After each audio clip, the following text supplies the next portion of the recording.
एक गांव में रामू नाम का एक गरीब लकड़हारा रहता था। वह रोज सुबह जंगल में जाता, लकड़ियां काट कर लाता था और उन्हें गांव में बेच देता था। उससे जो भी कमाई होती उसी से वह अपना गुजारा करता था। रोज की तरह एक दिन रामू फिर से जंगल में गया, लेकिन वहां पहुंचकर उसने देखा कि बहुत सारे पेड़ पहले से ही कटे हुए थे।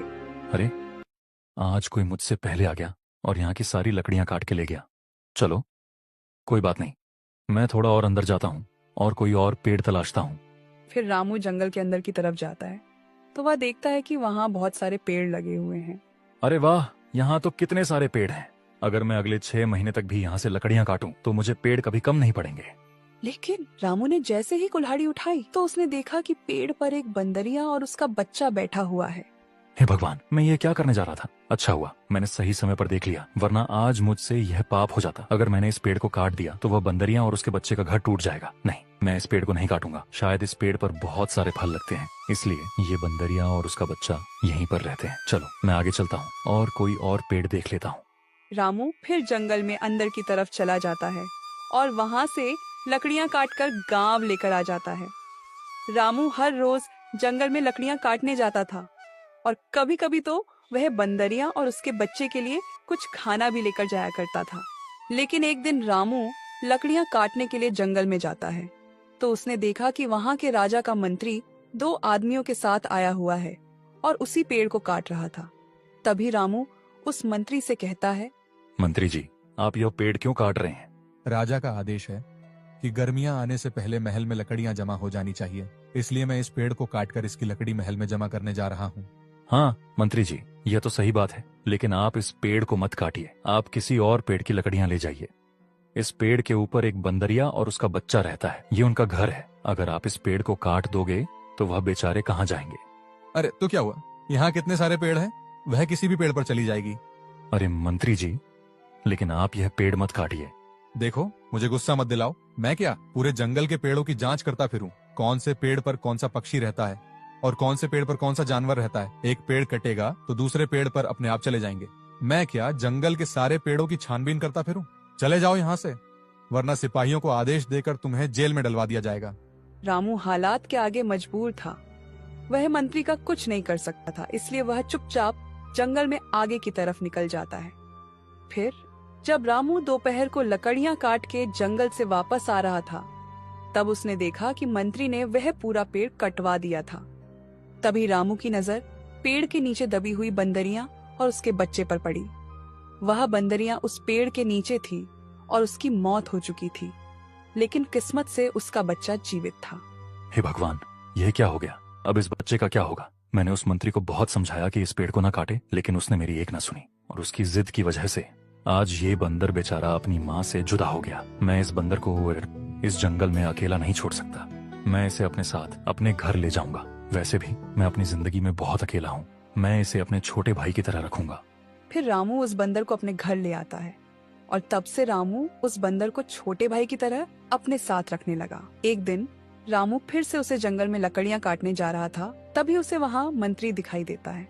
मंत्री उससे बोला, उस दिन जो पेड़ काटा था उस पर वह बंदरिया थी और उसका बच्चा भी था। वह बंदरिया तो उस वक्त मर गई थी, लेकिन शायद उसका बच्चा जीवित था और वे अभी मुझे कहीं दिखाई नहीं दे रहा है। क्या तुम उसे अपने घर ले गए थे? तुम खुद तो अपना पेट पाल नहीं सकते, बंदर को क्या खिलाओगे? हाँ मंत्री जी, मैं उस बंदर के बच्चे को अपने घर ले गया था। मैंने आपको बहुत समझाया कि वह पेड़ ना काटो, लेकिन आपने मेरी एक न सुनी और आपकी वजह से एक बच्चा अपनी माँ से जुदा हो गया। अब उसकी माँ के हत्यारे हो। अगर मैं उस बंदर के बच्चे को अपने घर न लाता तो जंगल के जंगली जानवर उसे खा जाते। हाँ, तू तो बहुत बड़ा दयावान है। सारी दुनिया की इंसानियत और अच्छाई का ठेका तो तूने ही लेकर रखा है। मंत्री जी, मैं आपसे एक विनती करता हूँ, अगली बार आप कोई भी पेड़ काटो तो उस पर देख लिया करो कि किसी पक्षी का या फिर किसी जानवर का बसेरा तो नहीं है। अरे अब मुझे जंगल के अंदर पेड़ काटने से पहले पेड़ की जांच पड़ताल भी करनी पड़ेगी। तू क्या चाहता है, मैं हर एक पेड़ के पास जाकर देखूं कि उस पर कोई रहता तो नहीं है? अगर कोई रहता है तो उसे बोलूं, भाई साहब आप किसी और पेड़ पर चले जाओ, मुझे ये पेड़ काटना है। अब तू मुझे सिखाएगा? देख रामू, मैं राजा की नजर से बचकर जंगल के पेड़ को काटता हूँ और उसकी लकड़ियों की तस्करी भी करता हूँ। और उस दिन मैंने जो पेड़ काटा था उसकी लकड़ी अभी मैं किसी और राज्य में जाकर बेच दूंगा,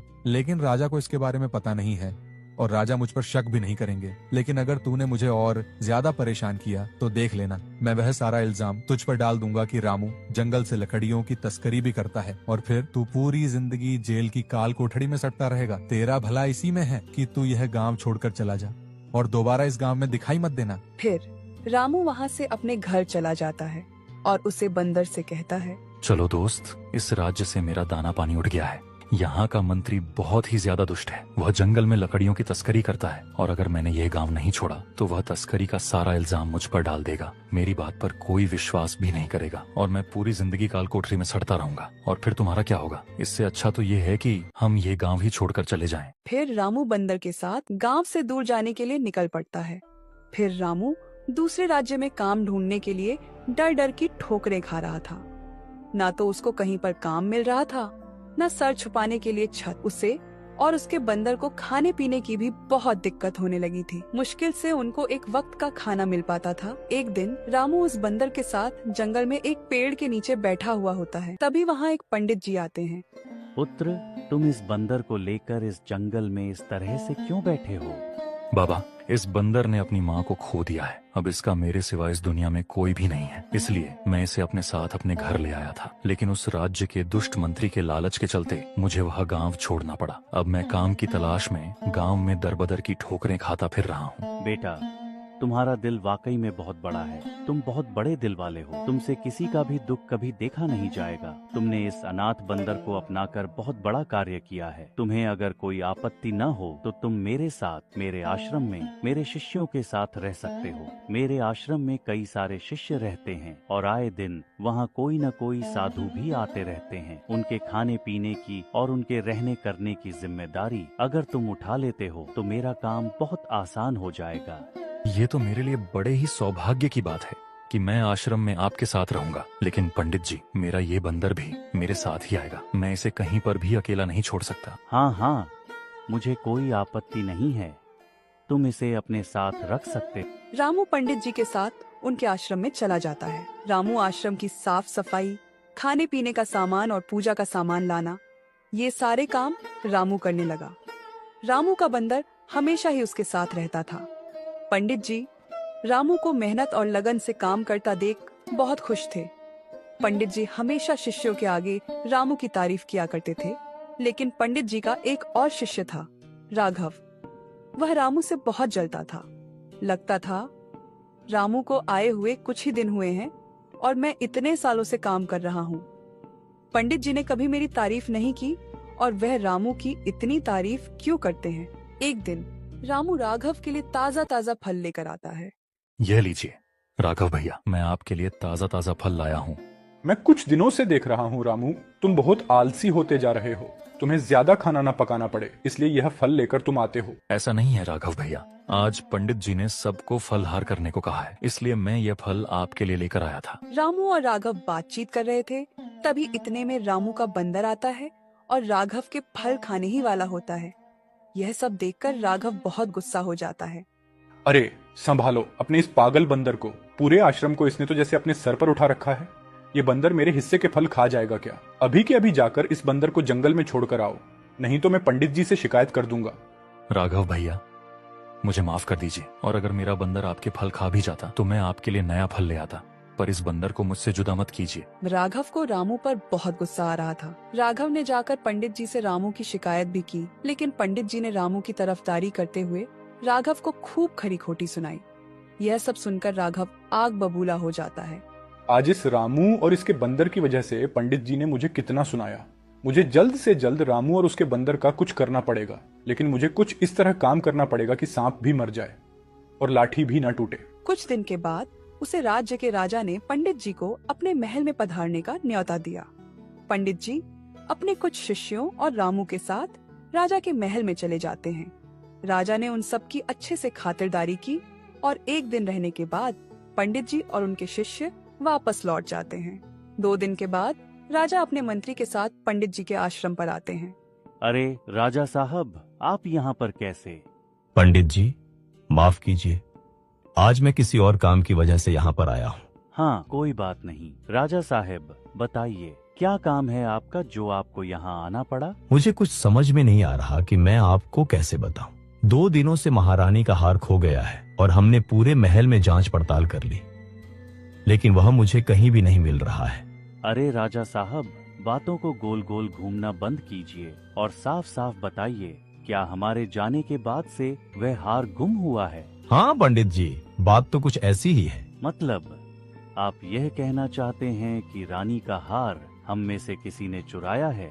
नहीं पंडित जी, मैं आप पर शक करने का पाप नहीं कर सकता, लेकिन मैं क्या करूं, मुझे रानी की वजह से यहाँ आना पड़ा।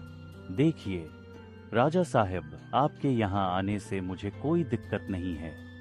आप चाहे तो मेरे शिष्यों की तलाशी भी ले सकते हैं। मुझे पूरा यकीन है कि मेरा कोई भी शिष्य ऐसा काम नहीं कर सकता। फिर राजा के साथ आए हुए सैनिकों ने रामू और बाकी सब लोगों की तलाशी ली। तब उन्हें रामू की झोली में से रानी का वह हार मिला।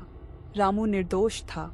वह पंडित जी से बोला, पंडित जी, मुझ पर भरोसा करिए, मैंने ऐसा कुछ भी नहीं किया है। मैंने रानी का हार नहीं चुराया है। रामू, मैं कभी सपने में भी नहीं सोच सकता था कि तुम ऐसी हरकत करोगे।